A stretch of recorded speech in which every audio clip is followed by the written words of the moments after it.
중대재해기업처벌법이 시행이 됐잖아요. 그러면서 말입니다. 10인 기업의 사망사고가 터졌습니다. 그러면 그 회사 괜찮을까요? 현재까지로 보면요. 그 회사 풍비박산 납니다. 저는 그렇게 생각합니다. 이 사고가 난 업체는요. 부산의 한 폐알루미늄 수거 처리업체입니다. 이 업체는요. 상시 근로자가 10명이에요. 그러면 지난 1월 27일부터 중대재해처벌법 대상 범위가 늘어났잖아요. 5인 이상 사업장으로. 여기는 10인 이상 사업장이니까 처벌 대상입니다.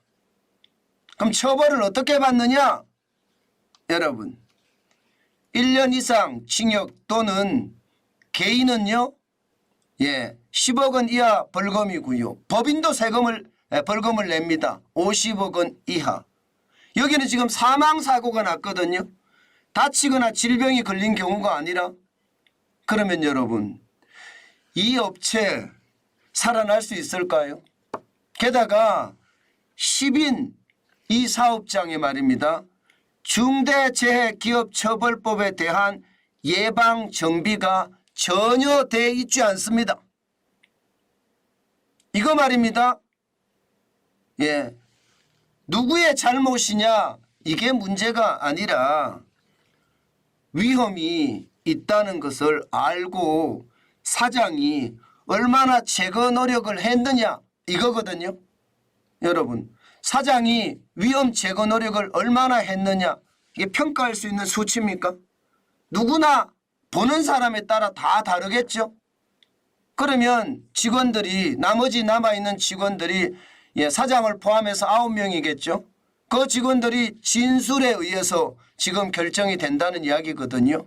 그러면 이게 위험 제거 노력을 하지 않았다 이 말만 나온다고 하면요. 뭐 말이 필요 없습니다. 그냥 풍비박산 납니다. 1년 이상 징역을 가요. 그러면 그 회사가 계속 존속할 수 있을까요? 거의 존속 불가능할 겁니다. 게다가 개인에게는 10억 원 이하 벌금이에요. 여러분 지금 10인 미만 내지는 5인 이상 50인 미만 기업에 개인이 10억씩 가지고 있는 사람이 있겠습니까? 저는 지난 말입니다. 코로나19 때부터 빚으로 연명해온 기업들이 대부분인데 불가능하다고 봅니다. 그러면 10억 원 이하 벌금을 때렸을 때 감당하기 어렵겠죠. 게다가 법인도 때립니다. 법인은 50억 원 이하의 벌금을 때립니다. 당연히 법인도 못 냅니다. 대부분이 말입니다. 요즘 기업 하시는 분들 이야기를 들어보면요. 대출로 넘어가는 데가 굉장히 많아요. 그냥 돈 빌려서 연명한다는 뜻이에요. 그러면 지금 이 사망사고는요. 그 기업이 그냥 없어진다 그렇게 생각을 하면 될 것 같아요. 제가 오죽했으면 그 회사 풍비박산 난다 제가 그렇게 말씀을 드렸겠습니까? 그 정도로 말입니다. 풍비박산은 이제 시간 문제가 되지 않겠느냐 저는 그렇게 생각한다는 뜻이에요. 와 진짜 충격적이지 않으세요? 오죽했으면 여러분 오죽했으면 국회에 진짜 많은 사람들이 몰렸거든요. 중소기업인들이 얼마나 몰렸나 하면요. 3,500명이 몰렸어요. 50인 미만 사업장 중대재해기업처벌법 유예해달라 하고 말입니다. 국회의원들이 눈 있으면 나와서 봐라 이거예요. 이 사람들은 전부 사업을 해야 될 사람들인데 사업을 하지 않고 말입니다. 규탄 대회에 참여한다는 자체가 창피하지만 나가기는 나가야 되겠다. 이렇게 생각하고 지금 나왔다는 거예요. 오죽했으면 이렇게 나왔겠습니까? 지금 5인 이상 49인 지금 기업만 하더라도 71만 2697개입니다. 예, 앞으로 말입니다. 진짜 많은 그런 기업들이 무너질 겁니다. 최저임금 약간 올리는 건 저는 상대가 안 된다고 생각해요. 지금 말입니다. 71만 2,697명 7개잖아요. 여기에 종사하는 사람이 800만 명 가까이 됩니다. 자영업자도 26만 4,908명이에요. 그러면 이 71만 2,697개의 사장님들은 어떻게 할까요? 사장님들은 무조건 5인 미만으로 바꾸려고 할 겁니다. 5인 미만으로. 5인 미만으로 바꾸려고 하면요. 이게 나머지는 다 내보내야 돼요. 나머지는. 지금 그런 사태가 발생할 수 있다니까요. 그러면 여러분 최저임금 41.6%를 올려서 진짜 자영업자들이 버티다 결국은 20년 30년 일하던 사람 내보냈거든요. 예, 실제로 내보냈습니다. 그런데 중대재해기업처벌법은요. 또 내보내야 돼요. 또 내보내야 되는 그런 사태가 터진 겁니다. 그러니까 지금 기업인들이 이렇게까지 몰려 나왔다는 것은 얼마나 절박한지 보여주는 지표라고 저는 생각을 합니다. 여러분, 국회에 3,500명이 넘는 소상공인 중소기업인 사장님들이 이렇게 모였다는 것은요. 유사 이래 처음이라고 합니다. 유사 이래. 다시 말해서 대한민국이 생기고 나서 이런 일은 처음이라고 해요. 그 정도로 절박하다는 뜻입니다. 저는 이것을 보면요.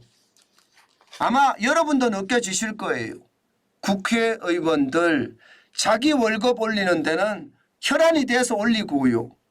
자기 세력들이 권력을 잡고 자기가 권력을 잡는 데는 수단과 방법을 가리지 않습니다. 가짜 뉴스를 만들고 방탄을 하고 거짓말하고 그런데 정작 국민이 진짜 고통스럽다 하는데도 나 몰라라예요.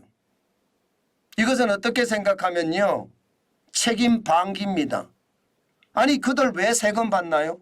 저는 세금 다 뺏어다가요. 이거 중대재해기업처벌법으로 처벌받는 사람 변호사비로 써야 됩니다.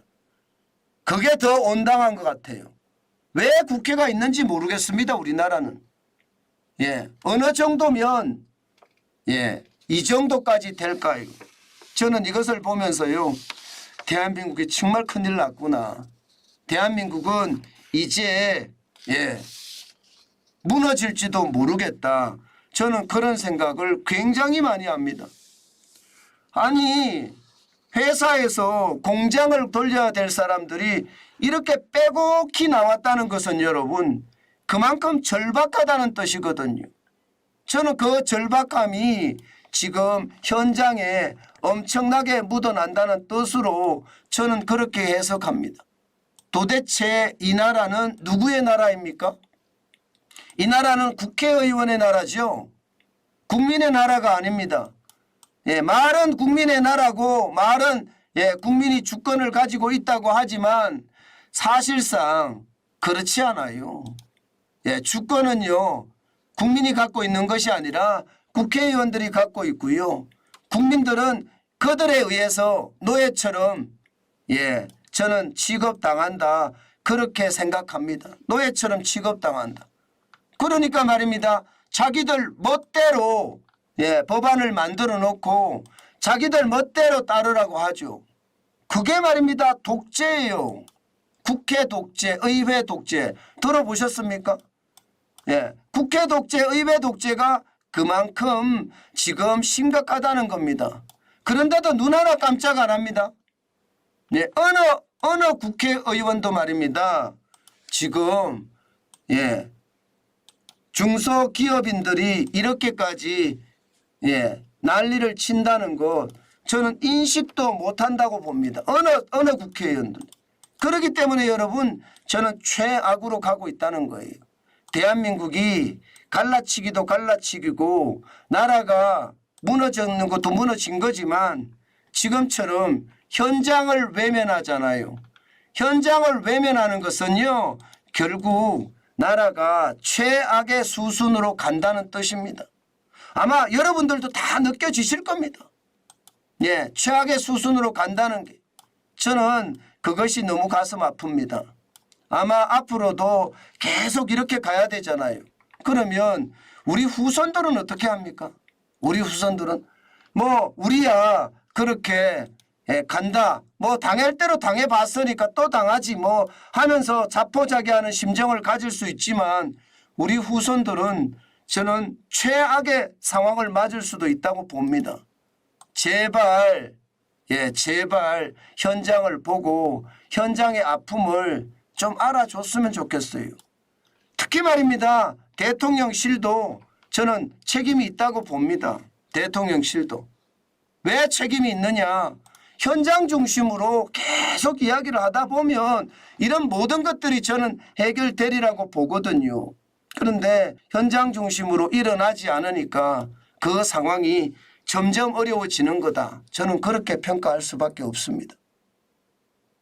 예, 자영업자, 소상공인, 중소기업인 지금 구속될까 벌벌 떨면서 일을 한다. 이게 저는 정답이라고 생각합니다.